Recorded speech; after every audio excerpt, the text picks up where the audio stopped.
So when you hear someone talking about networking, he is probably the best source to get it from, because the man is a master networker, and those stories he tells are spot on, and networking really can absolutely change your life. You know, he brought the networking club to Endicott, which has been crazy successful, and I would recommend somebody here, when I'm sure some of you are going to start going to networking events, you're going to catch on to it, you're going to enjoy it, you're going to see the difference it's made in your life, and I would challenge one of you to bring a networking club here if there isn't one already. But anyway, like Oscar said, some of the big things that a ton of young people face, I know I did, was dealing with family, societal pressures, and really the pressure of being yourself. So we did a survey where we talked to countless amount of college students, and we asked them what their pressures were, and those were among the top 2. So I really want to start by having you guys envision something that I know you've thought about on many, many occasions, even if you haven't told your friends about it yet. So where do you want to be in 10 years, 20 years? So do you want to be an executive? Do you want to be running, how many do you want to run an organization? Run your own business, or just be an executive of any kind? Raise your hand. Great. And if not, just where do you want to be? What's your success? How do you see your success? So now that you picture where you want to be, I want you to envision yourself in that situation 10 years from now. What are you talking like? What are you dressing like? What types of people are you associating yourself with? And think about that. Visualize it right now.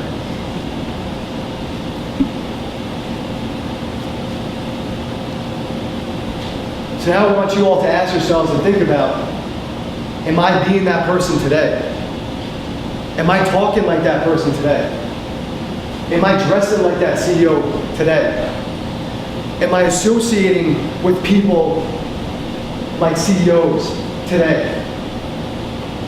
And if the answer is no to any of those questions, I want you to ask yourself, why?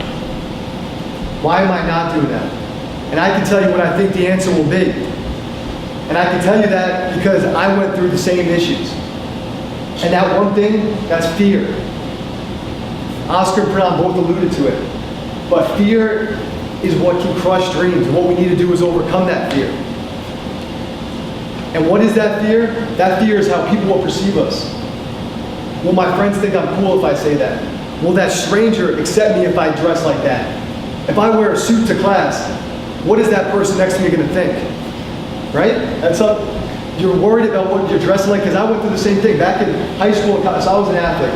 And in high school, I would dress like athletes. I would talk like, the athletes. I would hang around with athletes. I wanted to be Mr. Joe Cool, like going to cool parties, dating the cool girl, like just doing that stuff.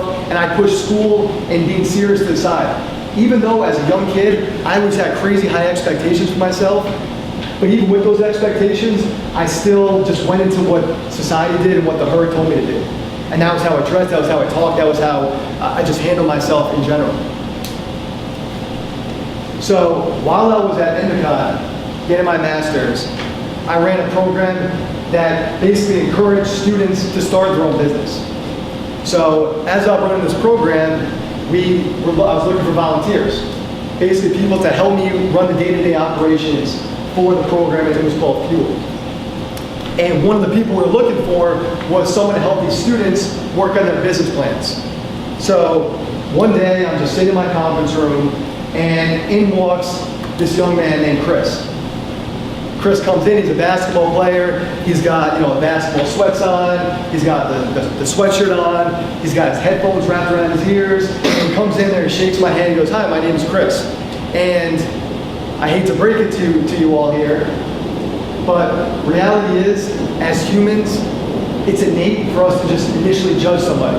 And unfortunately, or fortunately, the initial judgment is based off appearance. So once he shakes my hand, right now through my head I'm thinking, this guy isn't serious. He's not serious. Like, look what he's wearing, he's got the headphones around, he just didn't seem like he was serious. I couldn't be more wrong. After talking to him and after working with Chris for months, he is one of the brightest young men I've ever worked with. He wants to be a venture capitalist. He will be a venture capitalist. He is serious about business. He is a smart dude. Like, he is going to be crazy successful. With that said, he still can't give up his look that he has and his persona that he spent 20 plus years developing. The friend group that he's developed, the way he talks that he developed, the way he dressed that he developed. So one day before I left, I was having a conversation with Chris, and I sat him down and asked him that question I asked you. I said, where do you see yourself in 10, 15, 20 years? Venture capitalist, he says. I said, great, how does a venture capitalist dress? How do they talk? You know, they're wearing a nice suit, they have a briefcase on, you know, nice shoes, they don't have their headphones plugged in their ears, and he agreed. He said, no, you're right, you're right, you're right. Now, did he actually believe that? I think so, but who knows? But after the conversation happened, he told me, he said, honestly, I'm scared. I'm scared of how people are going to perceive me. I'm scared about how people are going to view me. My friends dress a certain way. If I start dressing in, you know, even if it's just nice jeans and a nice shirt and a briefcase, he's like that, I don't even want to be looked at that way. I'll wait till I'm abroad and nobody knows me there.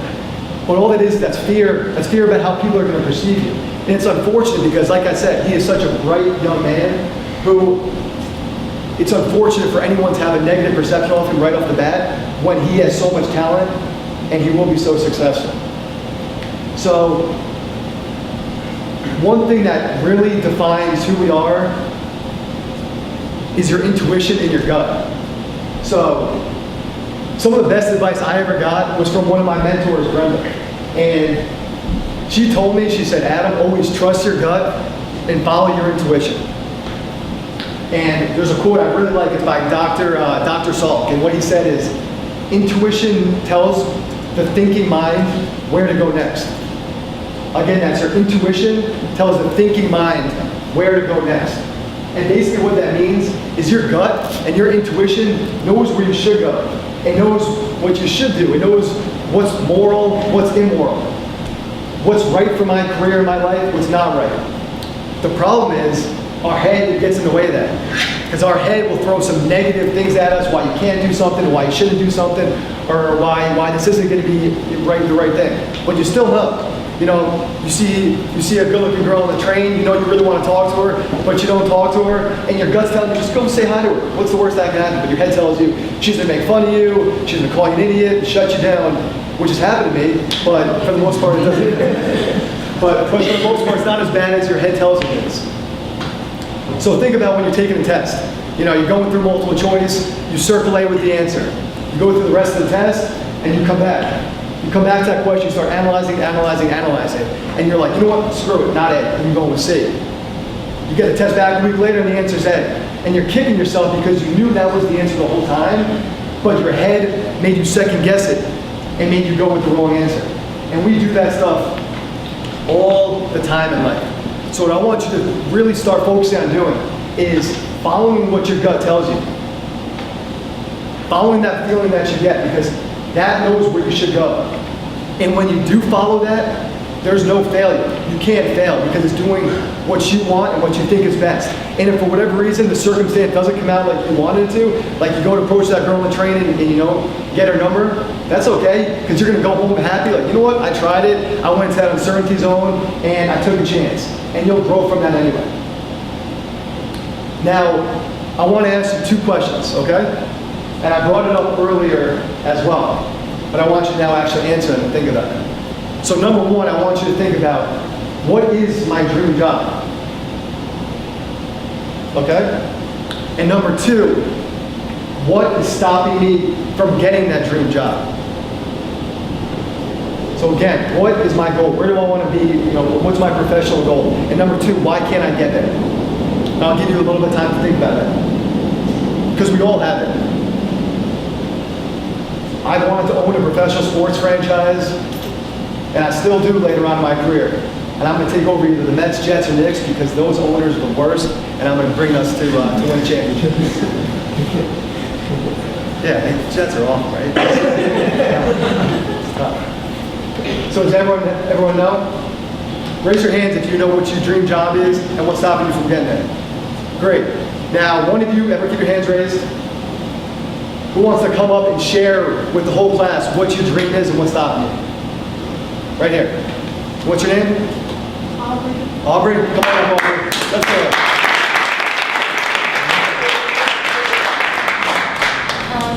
This is a bit embarrassing, but my dream job is to be a housewife, and I can't do that because we live in the 21st century. Cool.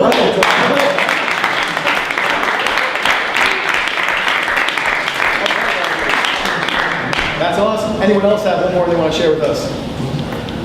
All right.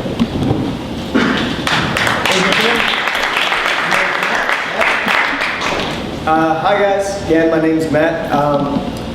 I guess I'd say my dream job is to own a small business or be heavily involved in the leadership of a small business. And I guess the only thing stopping me is really me. The biggest thing anyway. That's you. You guys went into the uncertainty zone, you get some money. So, Aubrey and Matt, well, they both have their dreams very different from each other, but there are things that are stopping them is really the same. And what it is it's in here. Because the only thing, and I firmly believe this, that stop us from achieving any dream, any goal, any aspiration is us. And what I want you all to realize is that we all have the same fears, we all have the same perceived challenges, we all have the same types of perceived obstacles. You know, everyone has their own unique things that they're dealing with, but it's all collectively the same. And we've met with students, you know, young people, wide range of people, wide range of schools, and we want you to realize that a 20-year-old that doesn't go to college, a 20-year-old that might go to community college, a 20-year-old that goes to a small school, and a 20-year-old that goes to an Ivy League. We all have the same fears and the same challenges that are stopping us from reaching our goals. And really, the only thing that it is it's us. And all of you have the potential to achieve whatever your dream job was. You all do. You all do. And it's only going to come down to you and your actions. Not what you say, but what you do. And before I get on to Pranam, I want to just say this one thing that I think defines really success and successful people. So, the only difference between successful people and unsuccessful people is that successful people are willing to do the things that unsuccessful people are not willing to do. And that's it. So, one of those things that successful people do is they understand the finances, they understand how to master their finances and think ahead, because that will play a huge role in what you do moving forward in the future on your path to achieving your dreams. So, if you have any questions, I'll answer them at the end, and I'll let Pranam get going now too.